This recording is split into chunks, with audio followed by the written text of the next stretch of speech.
Hello everyone, so welcome back to day 2 of integration, which in the second topic is called as definite integration. कल हम लोगों ने जो चर्चा किया था, जो हम लोगों ने 10 क्वेश्चन सॉल्व किए थे, the 10 questions was completely dependent upon indefinite integration. वहाँ पर हमारे पास में किसी प्रकार की कोई लिमिट एक्सप्रेस नहीं थी. यहाँ पर we have to be very sure that we are traveling from one point to another point and we have been integrating things from one point to another point. तो हम लोग उसमें सिर्फ इसको इंटीग्रेट करके और सिंप्लीफाई कर रहे हैं. We are not messing this up now. So the first rule that we have understood was integration of x raised to the power n into dx is nothing but x raised to the power n plus 1 upon n plus 1 plus c. मैंने कल आपको plus सी के बारे में नहीं बताया था. क्यों नहीं बताया था? ताकि आपको समझ में आए कि इनडेफिनिट का मतलब और डेफिनेट का मतलब क्या है. जब भी आपके पास में लिमिट स्पेसिफाई नहीं होगी, you need to add one thing which will be called as and which is also called as constant of integration. कई सारी बुक में देखने मिलेगा, कई सारी बुक में देखने नहीं मिलेगा, but it is there. But कब आएगा? जब आपके पास में किसी प्रकार की कोई लिमिट स्पेसिफाई नहीं है, है ना. अब सपोज मैं पहला एग्जांपल से स्टार्ट करता हूँ डायरेक्टली. मैं कहीं आपको घुमाने वाला नहीं हूँ. And the question, the rule is been the same. x raised to the power n into dx is equals to n raised to the power x raised to the power n plus 1 upon n plus 1. ठीक है. So integration of x square into dx, lower limit 1 upper limit 2. अब हमने क्या करते हैं, देखो गौर से देखना. अब हम लोगों ने ऊपर कल जो जितने क्वेश्चन सॉल्व किए आपके बुक में जो लिखे होंगे, आप देख लो कि उसमें कहीं पर भी आपको ये 1 और ये 2 नहीं था. 1 का मतलब क्या था? It is called as lower value, और इसको हम लोग बोलेंगे लोअर लिमिट कि कहाँ से स्टार्ट कर रहे हो. और 2 का मतलब क्या हो जाएगा? Upper limit. U stands for upper, L stands for lower. तो हमको 1 से लेकर के 2 तक ही ट्रैवल करना है. We don't want to travel from some. मुझे फर्क नहीं पड़ता कि 1 से पहले क्या था और 2 के बाद में क्या होगा, मुझे फर्क नहीं पड़ता. मुझे सिर्फ क्या दिया मैथमेटिकल फंक्शंस में कि हमको 1 से लेकर के 2 तक जाना है. ठीक है.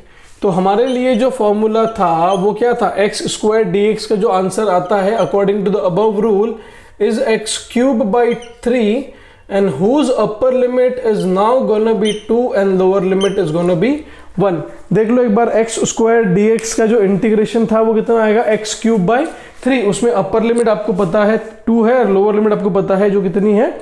1 है ना. तो अगर आपको क्या करना है, सिर्फ अपर लिमिट और लोअर लिमिट को पुट करना है. अब इसको पुट कैसे करते हैं देखो. It is simply to be written as 3 आपका वैसा का वैसा. 3 में मैं किसी प्रकार का कोई चेंज नहीं कर रहा हूं बिकॉज 3 एक कांस्टेंट नंबर है. मैं 3 में कुछ भी पुट नहीं कर सकता. तो सिर्फ मैं x की जगह पर कुछ लाके रख दूंगा. तो मैं उसको देखूंगा अपर लिमिट दैट इज 2 का cube minus lower limit that is 1 का क्यूब. हमने क्या कर दिया? अपर limit minus lower limit. Minus क्यों किया? बिकॉज हम लोग वहां से वहां के बीच में ही चर्चा कर रहे थे, इसलिए हमने उसको डिस्प्लेसमेंट समझ के देख लो. तो it is upper limit minus lower limit. तो upper limit minus lower limit, 2 का क्यूब होता है 8, 1 का क्यूब होता है 1 divided by 3. So my answer is gonna be 7/3 to this particular problem. So for me integration is nothing but x cube 7/3. अब एक बात बताओ, आपका जो आंसर ये डेफिनेट आ रहा था ना, क्योंकि पहले जितने आंसर थे वो कितने थे? x cube by 3. अभी मैं x की वैल्यू कुछ भी पुट कर सकता हूँ. x की वैल्यू में 8 पुट कर सकता हूँ, x की वैल्यू में 1 लाख पुट कर सकता हूँ, 10 करोड़ पुट कर सकता हूँ, या कोविड के डेली पेशेंट जितने आ रहे वो पुट कर सकता हूँ. सो यदि मैं x की वैल्यू चेंज कर सकता हूँ, मतलब x मेरे लिए क्या हुआ? इनडेफिनेट हुआ. अब यहाँ पे 7/3 आ गया. 7/3 को मैं किसी प्रकार से किसी भी रूप में कहीं पर भी चेंज नहीं कर पाऊंगा. So for me the value of the answer is 7/3 which is constant. अब ये कॉन्स्टेंट आया, इसका मतलब क्या? It is been like that कि अब हम लोगों ने को ये समझ में आ गया था कि जो लिमिट है वो 7/3 है और वो डेफिनेट है. So this is what we call definite integration. हम लोगों ने पहला जो पढ़ा था वो कौन सा था? इनडेफिनेट, जहां पर हमारे पास में किसी प्रकार की कोई लिमिट स्पेसिफाई नहीं थी. यहाँ पर हमारे पास में लिमिट जरूर स्पेसिफाई है. And the limit is been going from 1 to 2, where 1 will be called as the lower limit and the 2 will be called as your upper limit. I hope समझ में आया होगा. देख लो एक बार, आगे चलते. प्रैक्टिस करनी है, 10 सवाल इस पर भी हमको सॉल्व करने हैं, बट हमको ये समझ में आना चाहिए कि हम लोग सॉल्व करते कैसे हैं. और सी कब लिखोगे? सी आप तब लिखोगे जब आपके पास में किसी प्रकार की कोई लिमिट स्पेसिफाई नहीं की होगी। तब जब लिमिट स्पेसिफाई की होगी तो आपको सी लिखने की जरूरत नहीं है, और जब लिमिट स्पेसिफाई नहीं की होगी तो आपको लिमिट लिखने की जरूरत है। हाँ, डेफिनेट समझ में आ गया होगा बच्चों को, समझ में लगता है मुझे ऐसा। चलो एग्जाम्पल नंबर 2 देखते हैं। आप करते जाओ, अब तो आप तो वो दिक्कत ही नहीं है। x raise to the power 4 into d x जा रहा था 1 से लेकर के 4। थर्ड एग्जाम्पल, कोई लिमिट नहीं है इस बार। x raise to the power 6 into d x जा रहा था 0 से लेकर के 1, है ना। चौथा एग्जाम्पल ले लेते हैं, integration of x cube into d x जा रहा था 1 से लेकर के 2। ठीक है, रिपीट तो नहीं हो रहा ना? हाँ, रिपीट नहीं हो रहे। 4 एग्जाम्पल हो गए। पांचवा एग्जाम्पल है integration of x raise to the power it is x into d x जा रहा था 4 से लेकर के 5। ठीक है, छठा एग्जाम्पल ले लो, integration of x raise to the power 7 into d x जा रहा है 0 से लेकर के 1। 8th एग्जाम्पल ले लो, integration of x to the power -3 into d x जा रहा था -1 से लेकर के +2। लिमिट भी दी है, सब कुछ ही दिया है। जहाँ जहाँ पर लिमिट दी है उसका मतलब क्या था कि ये जो फंक्शंस बनने वाले हैं this are your definite integration, जहाँ पे आपको लिमिट्स पता है। If you know the limits, basically what you need to do is now just need to turn off the or pause your screen and try to simplify the equations and then find out the answers which will be right and which will not be. किसका answer क्या आएगा, किसका answer कैसे नहीं आएगा। पर एक बात याद रखना कि जब मैं बोलता हूँ कि ये 1 से 2 जाएगा, मतलब मैं 1 से स्टार्ट करके 2 पे ख़त्म कर रहा हूँ, है ना। तो मेरे लिए लोअर लिमिट 1 है, अपर लिमिट 2 है। इसका मतलब ये है कि मुझे, फिर से बता रहा हूँ कि मुझे तकलीफ क्या थी कि मुझे 1 के पहले क्या हुआ कोई फर्क नहीं पड़ता, 2 के बाद क्या होगा कोई फर्क नहीं पड़ता। मुझे फर्क किन चीज़ों से पड़ता था? मुझे फर्क पड़ता है कि 1 और 2 के बीच में क्या हुआ। जैसे कि फॉर एग्जांपल मैं बोलूँ कि the acceleration of the car is given as 2t + 4, find out the velocity of the car between 2 second to 3 second. अब हमको पता था कि हमको एक्सेलरेशन जब दिया हो हमको वेलोसिटी निकालनी है, तो एक्सेलरेशन से वेलोसिटी निकालने के लिए हम लोग क्या यूज़ करते थे? इंटीग्रेशन। अब जब मैं इंटीग्रेशन का भरी भांति उपयोग करने वाला हूँ तो मुझे उसके लिमिट्स पुट करते आने चाहिए। जब वो पार्टिकल बोल रहा है कि 1 से लेकर के 3 के बीच में पार्टिकल का वेलोसिटी क्या था, तो आपको लोअर लिमिट दिया है 1, अपर लिमिट दिया है 3। तो हम लोग वैसे एग्जाम्पल भी देखेंगे आज, ताकि आपका जो टॉपिक है डिफरेंशिएशन में, इंटीग्रेशन में और वेलोसिटी में, हम लोग वो भी भली बातें क्लियर कर पाए, है ना, ताकि आपको कैरामेटिक्स 1 डायमेंशन पूरा क्लियर हो जाए, आपको डिफिकल्टी ना आए कहीं पर मोशन इन द प्लेन में। चलो x to the power 4 into d x, इसको यदि हम लोग सिंप्लीफाई करें तो क्या हो जाएगा? x raise to the power 5 divided by 5। Upper limit is 4, lower limit is 1। यदि हम लोग लिखते हैं तो ये क्या हो जाएगा? 4 raise to the power 5 minus 1 raise to the power 5 divided by 5। तो ये ऐसे आ गया कि अपने पास में x to the 4 raise to the power 5 minus 1 to the power 5 minus 5, है ना, लोअर लिमिट था वो। तो अब 4 रेज़ टू द पावर 5 आप निकाल लो, 1 टू द पावर 5 निकाल लो, मुझे याद नहीं कितना होगा तो मैं इसको ऐसे देता हूँ अभी 4 raise to the power 5 minus 1/5, that will be your answer. Solve करते बैठना आपने, मेरा काम आपको सॉल्व करवाना नहीं है, मेरा काम आपको रूल्स को समझाना है कि सॉल्व कैसे करते हैं। ठीक है, x to the power 6 dx, यहाँ पे अच्छा किया, लिमिट पर ही सिंपल ले ली अपन ने। तो ये क्या हो जाएगा? x to the power 7 divided by 7, उसकी अपर लिमिट 1, लोअर लिमिट 0, है ना। अपर लिमिट 1, लोअर लिमिट 0, तो upper limit minus lower limit कर दो तो क्या हो जाएगा? ये 1 minus 0/7, the answer is going to be 1/7। ये इसका क्या हो गया? आंसर हो गया। आई होप तुम लोगों ने सब कुछ सॉल्व करके रखा होगा। आप बस सब क्रॉस चेक कर रहे हो और देख रहे हो कि आपके जो आंसर्स हैं वो बराबर आ रहे हैं नहीं आ रहे हैं। X cube into d x, x cube into d x का इंटीग्रेशन हो जाएगा x to the power 4/4, upper limit 2, lower limit 1। हम लोग 4 की जगह पर तो कुछ पुट करना पॉसिबल ही नहीं है, हम लोग 4 की जगह कुछ पुट नहीं कर सकते। हम लोग क्या कर सकते हैं? x की जगह पे पुट कर सकते हैं। तो मैंने x की जगह पे पुट किया तो क्या होगा? 2 to the power 4 minus 1 raise to the power 4/4, 2 to the power 4, 2 into 2 4, 4 2 8, it's 16. That's 16 minus 1/4. So my answer is going to be what? 15/4 is the answer that we have got. अगला question, x dx का integration थोड़ा fast जा रहा है पर बहुत simple चीज तो पास भगा रहा हूँ। x dx का integration x square by 2, upper limit 5, lower limit 4। अच्छा भाई, अभी x square that is 25 minus 16/2, सो हो जाएगा 25 minus 16/2। 25 minus 16 is nothing but 9, so answer is 9/2। I hope तुम लोगों ने सब कुछ सही सॉल्व कर रखा होगा। आई जस्ट होप सो कि आपको आज के आंसर्स बराबर आ रहे होंगे। x to the power 7 into dx का integration is nothing but x raised to the power 8/8, that is nothing but 1/8। Upper limit put करोगे 1, लोअर लिमिट पुट करोगे 0, 0 to the power 8 is 0, 1 to the power 8 is 1, so 1 minus 0 is 1 and the answer is 1/8। अब मैं time pass करने के mood में नहीं हूँ। x to the power -3 into dx तो जाएगा x to the power -2 divided by -2। Upper limit put कर दोगे तो क्या आएगा 2 to the power -2 minus of -1 to the power -2 divided by -2। जगह नहीं है सॉल्व करना, उसको आपको क्या मिल जाएगा 8th फॉर्मूला। सो इसको हम लोग क्या कहते हैं, इसको हम लोग बोलते हैं डेफिनेट इंटीग्रेशन। जहां पर आपके आंसर्स डेफिनेट होंगे, नंबर के रूप में होंगे, वहां पे आपके आंसर्स वेरिएबल में नहीं होंगे कि x दिया हो, एक्सेलरेशन दिया हो, वेलोसिटी दी हो। आपके आंसर्स जो है वो वेरिएबल के रूप में बिल्कुल नहीं होंगे, वो सिर्फ और सिर्फ नंबर के रूप में होंगे, है ना। तो चलो आगे चलते हैं, कुछ एग्जांपल्स और देखते हैं, then we will discuss about velocity, acceleration and displacement, ताकि वो भी हमारे कवर होके हम लोग छूट जाए। मैंने बीच में हट गया था स्क्रीन से मैं, ताकि आप खुद से कुछ देख करके खुद से कुछ लिख सको, या जो आप डिफ़िकल्टी आ रही होगी उसको सॉल्व करके आगे बढ़ सको। देख लिया था मैंने वो, उसने मैं छोड़ चुका था। ठीक है भाई, वाह रे भाई, बढ़िया रे भाई, मजा आया रे भाई भाई भाई भाई भाई भाई भाई।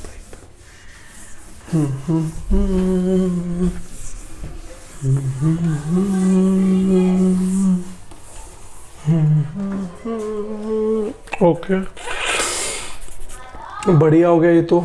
अब देखते हैं एग्जाम्पल 8 हुए थे ना, 9th example, integration of x² plus x cube plus x to the power 4 plus 7x to the power 6 plus 4x into dx। मैं सॉल्व नहीं करने वाला, लिमिट लेके 1 से लेकर के 2। 10th question, 7x to the power 3 plus 4x to the power 3, 7x to the power 6 कर दो, plus 4x to the power 3 plus 8x to the power 7 plus 9x to the power 8 plus 3x to the power 2, हाँ, plus 2x into dx। Limit 0 से लेकर के 1। Limit में बहुत simple they रहा हूँ, ये बहुत पावर्स में है, दिमाग खराब होता बहुत फिर करते करते। 8 टू द पावर 6 का तो क्या करो, कैलसी यूज़ करोगे क्या? ठीक है, तो आपको कहानी पता है, मैं फिर से क्या होने वाला हूँ कि स्क्रीन पॉज करो, सॉल्व करो, चेक करो बराबर आया नहीं आया, बट करो। जैसे मीटिंग में तुम लोग 10 लोग आए थे, वैसे मत करना कि 10 ही लोग सॉल्व कर रहे हैं, बाकी लोग बैठे हुए हैं, क्योंकि इंटीग्रेशन जरूरी है जीवन में। जैसे जीवन में सांस लेना जरूरी है, फिजिक्स समझने के लिए, नीट में स्कोर करने के लिए फिजिक्स जरूरी है। आप कुछ भी कर लो, आप फिजिक्स को एलिमिनेट किसी भी एग्जामिनेशन से नहीं कर पाओगे। Either you are preparing for NEET और you preparing for JEE mains and advance and CET। आप इंटीग्रेशन को कहीं पर भी आपके जीवन से, बहुरूपी जीवन से आप उसको एलिमिनेट नहीं कर सकते, आपको उसको समझ के सॉल्व करना ही होगा। ओके, x² dx, तो ये क्या हो जाएगा अपना, ये हो जाएगा x टू द पावर 3/3, ये हो जाएगा x to the power 4/4 plus x to the power 5/5 plus 7x to the power 7/7 plus 4x²/2। 7 ने 7 को मार दिया, 2 1 जा 2 2 जा। इनका जो अपर लिमिट आया वो आया 2, लोअर लिमिट आया वो आया 1। डायरेक्टली सिंप्लीफाई करने में जाऊँ तो मैं सिर्फ सिंप्लीफाई करने वाला तो नहीं हूँ, मैं x³ plus x to the power 4/4 plus x to the power 5/5 plus x to the power 7 plus 2x², upper limit 2, lower limit 1। एक बार x की जगह पे पूरे ब्रैकेट के अंदर 2 2 2 2 2 पुट कर दो, -1 1 1 1 1 पुट कर दो, तो ऐसे 2 ब्रैकेट बना देना जहां पर आप लोगों ने सब तरफ x की वैल्यू 2 पुट की है, माइनस एक और ब्रैकेट बना देना जहां पे आपने x की वैल्यू 1 पुट की है। And if you simplify that again you will get your answers, है ना। चलो अगला देखो एक बार वापस से, फिर ये बहुत सिंपल जगह, इसको इंटीग्रेशन करो तो कितना आएगा, 7x to the power 7/7 plus 4x to the power 4/4 plus 8x to the power 8/8 plus 9x to the power 9/9 plus 3x to the power 3/3 plus 2x to the power 2 divided by 2। I hope कि आपको integration के जो rules है वो आपको समझ में आ चुके हैं। कैंसिलेशन करना होगा तो 7 ने 7 को मारा, 4 ने 4 को मारा, 8 ने 8 को मारा, 9 ने 9 को मारा, 3 ने 3 को मारा, 2 ने 2 को मारा। सब जगह पर अपर लिमिट है 1, लोअर लिमिट है 0। अब 0 पुट करने पे सब कुछ 0 होने ही वाला है, तो बचेगा upper limit. Upper limit put कर दो तो 1 + 1 + 1 + 1 + 1 + 1, so 1 + 1 2 3 4 5 6, the answer is 6 to the given question. ये आपका आंसर हो गया। तो आपको क्वेश्चन नंबर 1 से लेकर 10 में हमने समझा दिए, जहाँ पे हम लोग कैसे किस प्रकार से डेफिनेट इंटीग्रेशन और इनडेफिनेट इंटीग्रेशन का उपयोग करके हम लोग आंसर्स को कैलकुलेट कर सकते हैं, है ना। तो चलो आगे चलते हैं। जो आपके एक्सेलरेशन वाले क्वेश्चंस थे 1-2 करा देता हूँ मैं वो भी, ताकि आपके कंसेप्चुअल और क्लैरिटी हो जाए, ताकि आपको समझ में आए कि एग्जैक्टली वहाँ पर क्या हुआ था। और ये इसलिए मेरे बीच में ले, तो ये कल आप लोग बोल रहे थे कि आपको हुआ नहीं है और you are having a problem in integration. तो आई होप कि इसके बाद, ये लेक्चर्स के बाद में अब आपको प्रॉब्लम नहीं आए, that you should not face any more further problem after this lectures, so that we can go with motion in a plane very much thoroughly. और वहाँ पर कोई इफ एंड बट ना रहे कि सर यार ये भी नहीं आया, हमको ये भी नहीं आया, ऐसा कुछ रहे ना, है ना। चलो, हमको पता था कि हमारे पास में डिस्प्लेसमेंट दिया हो, हमको वेलोसिटी निकालनी है, तो हम लोग क्या करते हैं, उसको डिफरेंशिएट करते हैं। बढ़िया। वेलोसिटी दी है और हमको एक्सेलरेशन निकालना है, तो भी हम लोग क्या करेंगे, उसको डिफरेंशिएट ही करेंगे। सो ठीक है सर, डिस्प्लेसमेंट दिया है, वेलोसिटी निकालने डिफरेंशिएट करो, वेलोसिटी दिया है, एक्सेलरेशन निकालने भी उसको डिफरेंशिएट करो। उसका उल्टा फंक्शन यदि हमको डिवाइस करना होगा, उसका उल्टा फंक्शन हमको निकालना होगा कि सर एक्सेलरेशन दिया है, वेलोसिटी निकालनी है, तो उसको इंटीग्रेट किया जाना चाहिए। और फिर से वेलोसिटी दी है, डिस्प्लेसमेंट निकालना है, तो भी उसको इंटीग्रेट किया जाना चाहिए। उल्टा आते वक्त इंटीग्रेशन की जरूरत पड़ती है, सीधा जाते वक्त आपको डिफरेंशिएशन की। तो आपके पास में डिफरेंशिएशन का नॉलेज भरपूर है, आपका टॉपिक वो हो चुका था, आपको दिक्कत आ रही थी इंटीग्रेशन के बारे में। तो मैं सीधा सीधा आपको एग्जांपल देता हूँ, सिंपल एग्जांपल है, पहले आप खुद से करना, इंटीग्रेशन का रूप है, ठीक है। मैं बोलता हूँ if acceleration of the car is given as 2t + 1, find out the velocity achieved by the car from 0 second to 2 second. अब गौर से देखो कि 0 सेकेंड से 2 सेकेंड दिया है, इसका मतलब जब मैं आपको टाइम की लिमिट दे रहा हूं, इसका सिंपल लॉजिक क्या होगा कि सर आपने हमको लोअर वैल्यू दी है और आपने हमको अपर वैल्यू दी है। When I have given you the upper value and the lower value, we are suppose to solve the questions very easily, और हमको किसी प्रकार की कोई दिक्कत नहीं होनी चाहिए कि अपर लिमिट लोअर लिमिट दी है तो हम लोग कैसे सॉल्व करेंगे इसको। तो ठीक है, एक बार आप स्क्रीन पॉज करो और एक बार ट्राई करो कि आपका एग्जैक्ट आंसर कैसे आएगा, हम लोग कैसे इसको लिख सकते हैं, है ना। चलो मैं देखता हूँ, मैं सॉल्व करता हूँ उसको। हमको ये पता था सर डिस्प्लेसमेंट दिया हो, वेलोसिटी निकालनी है तो डिफरेंशिएट करना है, वेलोसिटी दी है, एक्सेलरेशन निकालना है तो डिफरेंशिएट करना है, और यदि हमको उल्टा वापस कम बैक करना होगा तो वी हैव टू इंटीग्रेट। मतलब एक्सेलरेशन दिया है, वेलोसिटी निकालना है तो इंटीग्रेट, वेलोसिटी दिया है, डिस्प्लेसमेंट निकालना है तो भी क्या करना है, हमको उसको इंटीग्रेट ही करना है। यदि हमको इंटीग्रेट ही करना है तो हमको एक्सेलरेशन दिया हुआ था कि एक्सेलरेशन क्या था हमारे पास में, एक्सेलरेशन वाज 2t + 1। अब एक्सेलरेशन दिया है 2t + 1, बट सर एक्सेलरेशन को तो हम लोग ऐसे लिखते थे, dv / dt is nothing but 2t + 1, कि सर एक्सेलरेशन तो rate of change of velocity upon time होता था। अब यदि मैं dt को उस तरफ भेज दूं तो मेरे लिए फंक्शन क्या बन जाएगा, dv इक्वल्स टू क्या लिखूं, 2t + 1 × dt। अरे देखा देखा फंक्शन लग रहा है, कुछ देखा देखा फंक्शन लग रहा है। देखा देखा फंक्शन कैसे, हमको पता था कि हम लोग उसको क्या करने वाले हैं अभी, इंटीग्रेट। क्योंकि dv जो है, dv is the smallest part of velocity, हमको तो पूरा वेलोसिटी निकालना था ना। Where dv was the smallest part of the velocity, we are supposed to find out the total velocity.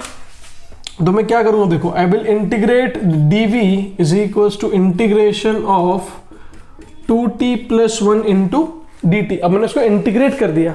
अच्छा, अब मुझे लगा, पता था कि जब टाइम की वैल्यू 0 सेकेंड थी, ये लोअर लिमिट, तो मेरे लिए वेलोसिटी भी क्या था, 0। मतलब मानता हूँ पार्टिकल स्टार्ट फ्रॉम रेस्ट। यदि मैं आपको ऐसे बोलता क्वेश्चन के अंदर particle is starting with the velocity of 4 मीटर/सेकेंड, तो t = 0 सेकेंड पे वेलोसिटी कितनी होती है आपकी, 4 सेकेंड, ठीक है। अपर लिमिट, जब आपके टाइम की वैल्यू कितनी हो गई अभी, upper limit is 2 second, so when the value of time is 2 second we need to find out the velocity as v। अब हमको इसको यूज करना पड़ेगा। कौन सा इंटीग्रेशन बन गया देखो जरा इसको, ये डेफिनेट है या इनडेफिनेट है? तो सर ये तो इनडेफिनेट इंटीग्रेशन हो गया है ना, सोचो बराबर। डेफिनेट इंटीग्रेशन है, 0 भी दिया है 2 भी दिया है। So they have given us the lower limit as well as the upper limit. So certainly when we have got both the things, we have got the upper limit as well as lower limit, तो हमको क्या करना होगा, सिर्फ integration करना होगा। तो dv जो था ये बहुत ही छोटा पार्ट था, उसको छोड़ते जोड़ते जोड़ते जोड़ते वो क्या बन जाएगा, वो बन जाएगा आपका v, और v की अपर लिमिट है v, लोअर लिमिट है 0, is equals to 2t dt। तो 2 common, integration of t into d t, limit कहाँ से कहाँ तक, 0 से लेकर के 2 तक, प्लस इंटीग्रेशन ऑफ क्या आएगा dt, लिमिट कहाँ से कहाँ तक, 0 से लेकर के 2 तक। अच्छा सर x dx का इंटीग्रेशन होता था x स्क्वायर बाई 2, यहाँ पे मैं सिंप्लीफाई कर, देखो upper limit v, lower limit 0 is equals to 2, ये क्या हो जाएगा आपका t स्क्वायर अपॉन 2। सिर्फ x इंटू डी एक्स ना लिखते हुए वहां पर t इंटू डी टी लिख दिया। So if it is t into d T तो वो क्या हो जाएगा t स्क्वायर बाई 2। इस केस में आपका अपर लिमिट है 2, लोअर लिमिट है 0, प्लस जब dt बहुत बड़ा पार्ट था तो जोड़ते जोड़ते जोड़ते जोड़ते क्या बन जाएगा, जोड़ते जोड़ते t बनने वाला है। यदि t बन गया तो अपर लिमिट 2, लोअर लिमिट फिर से क्या आ गया 0। अच्छा तो सब मिटा देते हैं यहाँ से भी, सबको अपन इस सबको मिटा देते हैं और देखते हैं कि आपका आंसर कैसे आएगा। तो ये v माइनस 0 तो बच गया v, यहाँ से ये 2 और ये 2 कट गया तो यहाँ पे लिख दो, कितना आएगा देखो 2 square minus 0 square plus 2 minus 0, तो ये हो जाएगा v, ये हो जाएगा 4 प्लस 2, मतलब velocity achieved by the particle from 0 to 2 is 6 meter per second. तो आपका जो मैंने डाउट था, जो आपको फंडामेंटली डाउट आ रहे थे कि सर हमको एक्सेलरेशन दिया हो, वेलोसिटी निकालना है, तो हम लोग कैसे निकालें, तो मैंने आपका वो डाउट भी पूरा भरी बातें क्लियर कर दिया है ना। डिस्प्लेसमेंट दिया हो, वेलोसिटी निकालना हो तो डिफरेंशिएट करो, वेलोसिटी दिया हो एक्सेलरेशन निकालना है तो डिफरेंशिएट करो, और उसका उल्टा आपको यदि फंक्शंस बनाने हैं कि आपको एक्सेलरेशन दिया है, वेलोसिटी निकालना है तो इंटीग्रेट करना है, वेलोसिटी दिया है, डिस्प्लेसमेंट निकालना है तो भी आपको इंटीग्रेट करना ही है। एक एग्जांपल लेते हैं जो बहुत बड़ा हो जाएगा, पर ठीक है आपको वो समझ में आना चाहिए। यदि वो आपको समझ में आ जाता है, if you are able to do the example, that means your integration is done. उसके बाद में कुछ बचता नहीं है इंटीग्रेशन में, बाद में बेसिक कुछ रूल्स है वो रूल्स याद करने होंगे, और उसमें कोई बहुत बड़ी बात नहीं है कि हम लोग वो कर नहीं सकते हैं, है ना। देखते हैं, चलो आ जाओ। अच्छा सर समझ में आ गया हमको, अभी देखते हैं। सर आपने बोला था कि एक्सेलरेशन आप दे दो, एक्सेलरेशन क्या दूँ, मैं बस बोल रहा हूँ कि एक्सेलरेशन जो मेरा है वो t+1 meter per second square है। देख तो रहा है ना स्क्रीन पे तुम लोगों को सबको कि एक्सेलरेशन ऑफ द पार्टिकल और car anything like that is given as t+1 meter per second. ठीक है, एक्सेलरेशन दिया है। मैं बोल रहा हूँ find velocity and displacement from 0 to 4 seconds if the car starts from rest with velocity of 4 meter per second. बहुत बढ़िया क्वेश्चन है। आपके सारे जितने भी डाउट्स है, मैंने आपको एक्सेलरेशन दिया है, मैंने आपको डिस्प्लेसमेंट भी पूछा है, मैंने आपको वेलोसिटी भी पूछा है, आपको मैंने टाइम की लिमिट भी दी है, बट साथ ही साथ मैंने कुछ कंडीशंस भी ऐड कर दी कि कार जो है वो रेस्ट से स्टार्ट हुई है और velocity of 0 meter per second. The car starts from origin, not rest, the car starts from origin with the velocity of 4 meter per second. मतलब x की जो लोअर लिमिट थी वो तो 0 आगे आपको दिख ही गया होगा, वो क्यों मैंने जब ओरिजिन बोल दिया तो आपके दिमाग में ये भली बात क्लिक हो चुका होगा कि सर जो हमारी ओरिजिन की वैल्यू थी वो तो 0 है, तो आपको वो समझ में आ गया था, है ना। ठीक है सर, बढ़िया सर, बहुत मजा आया सर। चलो आगे सॉल्व करते हैं इसको। मैं सॉल्व करता हूँ, आप लोग देखते जाओ, या आप खुद से भी कर सकते हो, मुझे बहुत खुशी होगी खुद से कर लोगे तो, बट मैं करता हूँ। चलो, acceleration is given as 2t+1, मैंने इसको लिख दिया dv upon dt is nothing but 2t+1, तो मेरे लिए dv हो गया 2t dt प्लस dt। हाँ है ना, सिर्फ मैंने फटाफट मल्टीप्लाई कर दी जो पहला फंक्शन अपना था। अबे t plus one, sorry t plus one था, t d t plus d d t plus one. गलती कर दो, बताते भी नहीं तुम लोग। चलो उसको इंटीग्रेट कर लो ऐसे, इसको इंटीग्रेट कर लो, इसको इंटीग्रेट कर लो। अब देखो जब टाइम की value 0, the particle start from 0, particle का इनिशियल स्पीड कितना था 4 मीटर पर सेकेंड। ये जो लिमिट पुट करने का तरीका है ये आपको समझ में आना चाहिए कि लोअर लिमिट में क्या पुट करें। जब टाइम की वैल्यू 0 थी तो पार्टिकल की स्पीड कितनी थी 4 मीटर पर सेकेंड, और पूछा क्या है कि 4 सेकेंड के बाद में फाइनल वेलोसिटी क्या होगी, तो वो v हो जाएगी। हमको नहीं पता, तो हम लोग क्या करेंगे, dv को लिखेंगे v, ये होगा upper limit v, lower limit 4 is equals to t dt का इंटीग्रेशन, ये कितना हो जाएगा t स्क्वायर बाई 2, और dt का इंटीग्रेशन कितना होगा t, सबकी अपर लिमिट 4 लोअर लिमिट 0 तो पुट करके मतलब नहीं है, सिंपल ही है वो, तो इसमें कर दे। चलो तो पहले क्या लिखना पड़ेगा, v minus 4 is equals to 4 square by 2 plus 4 minus 0। तो ये आपका क्या हो गया, upper limit minus lower limit. अच्छा भाई, वाह रे भाई, मजा आया रे भाई। So v minus 4 is equals to, है ना, v minus 4 is equals to क्या करूँ, ये हो जाएगा 16 बाई 2 प्लस 4, ये आ गया आपका 8। So we got v minus 4 is equals to 12। So the velocity achieved by the car is nothing but 16 meter per second in 4 seconds। 4 second में जो वेलोसिटी आपकी बन रही थी वो कितनी बन चुकी है, it is 16 metre per second. अच्छा, अब मेरे लिए जो वेलोसिटी का फंक्शन आया था वो क्या आया था, v is equals to t square by 2 plus t, है ना, वेलोसिटी फंक्शन बन गया था। हमको क्योंकि क्या निकालना था, और हमको डिस्प्लेसमेंट भी साथ ही साथ निकालना था। यदि हमको वेलोसिटी समझ में आ गया है तो हमको डिस्प्लेसमेंट भी समझ में आना चाहिए। ठीक है, तो हमने बोला ठीक है निकालते हैं। सो हमने लिखा है इसको dx upon dt is nothing but T square by 2 plus T. तो मैंने लिख दिया dx is nothing but T square by 2 into d t plus T into d T. Integrate करोगे, स्टार्ट हुआ ओरिजिन से, कहाँ तक जाएगा पता नहीं है। तो जब टाइम की वैल्यू 0 थी तो ओरिजिन से स्टार्ट हुआ, जब टाइम की वैल्यू 4 तो ये कहाँ पहुँच गया हमको पता नहीं है। वो क्या आएगा, x is equals to, simple solve करता हूँ मैं, t cube upon 3 plus t square upon 2, upper limit 4 lower limit 0। सीधा लिमिट पुट कर दिया, 0 पुट के मतलब नहीं है, होगा ही नहीं। तो 4 का cube, 4 cube 64 by 3। So x is equals to आ गया आपका 64 by 3 plus t square by 2, 4 का स्क्वायर 16 बाई 2 इज कितना 8। तो x इज इक्वल्स टू 64, 3 8 जा, it is nothing but 24 divide by 3।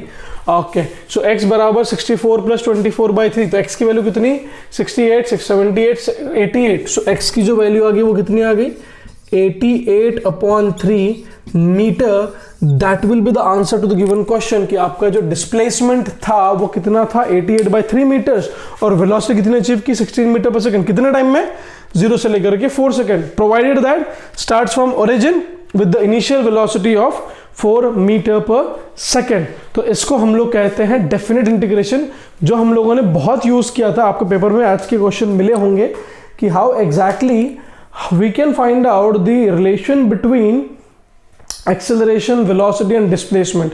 तो ये हमारा इंटीग्रेशन का जो मेजर पार्ट था वो हमने कवर कर लिया। इसके बाद में एक लेक्चर और लगेगा इंटीग्रेशन का, जहाँ पे आपको मैं इंटीग्रेशन सम अप करके समझा दूंगा कि एग्जैक्टली जो अलग अलग लॉज है, अलग अलग इक्वेशंस है, अलग अलग सॉल्विंग के तरीके हैं वो कैसे होंगे, and how we gonna find out area under the graph. तो ये आपको समझ में आ गया, मतलब आपका पूरा इंटीग्रेशन खत्म हो जाएगा। ठीक है, तो चलो कल मिलते हैं with area under the graph. Thank you.